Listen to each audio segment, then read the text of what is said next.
C'est une liste sur laquelle nous retrouvons déjà des jeunes joueurs. Je pense que c'est l'idéal lorsque vous venez dans un pays. Vous avez certainement la vieille garde, autrement de la vieille génération. Mais il ne faut pas oublier également qu'il y a des jeunes pousses. Et le Bénin vient fraîchement justement de la CAN Junior. Je pense qu'il a pu voir quand même certains matchs. Et c'est ça justement qui lui a permis de prendre quand même 4 jeunes dedans et de pouvoir leur donner une chance avec les seniors. Donc ça permettra sans nul doute à ces jeunes-là de continuer à apprendre aux côtés de leurs grands frères. Et justement, parlant de grands frères, on retrouve également sur la liste de Gernot Rohr, on va dire des anciens joueurs. Certains sont là, on n'a pas retrouvé d'autres.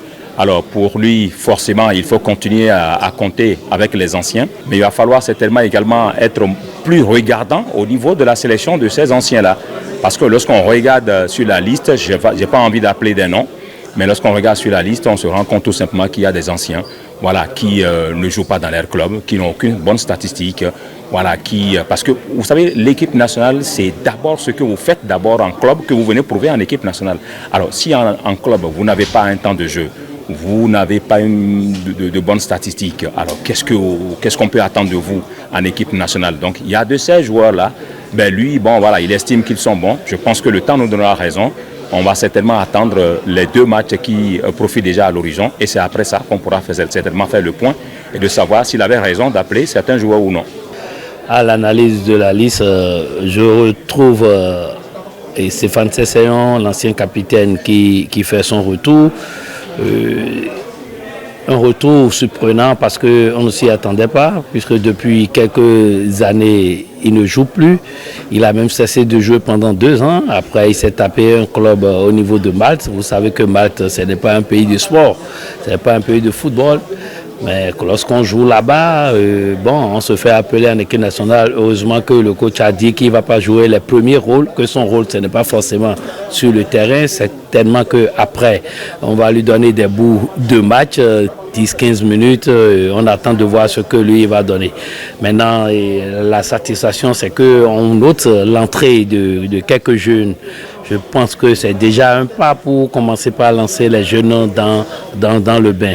Mais lorsque nous prenons au niveau des gardiens de but, là, il y a un véritable problème parce que nous avons des gardiens aujourd'hui qui ne sont pas titulaires dans le club et vous savez que garder les buts, c'est toujours un exercice difficile. C'est un exercice qui fait appel au réflexe. Donc, lorsque vous avez des joueurs qui ne sont pas titulaires dans leur club, de surcroît des gardiens de but, je pense que ça pose un véritable problème. Moi, je dirais tout simplement qu'on ne peut avoir une autre liste que celle que nous avons, parce que toutes les fois, nous avons parlé de transition, qu'il faut une osmose déjà entre l'ancienne génération et la nouvelle. Et là, lorsque nous prenons aujourd'hui notre sélection nationale, on ne va pas dire que nos joueurs, en tout cas la plupart de ces joueurs-là, qui ont longtemps évolué avec l'équipe Fanion, sont déjà un peu vieillissants. Et là, il faut déjà trouver la transition.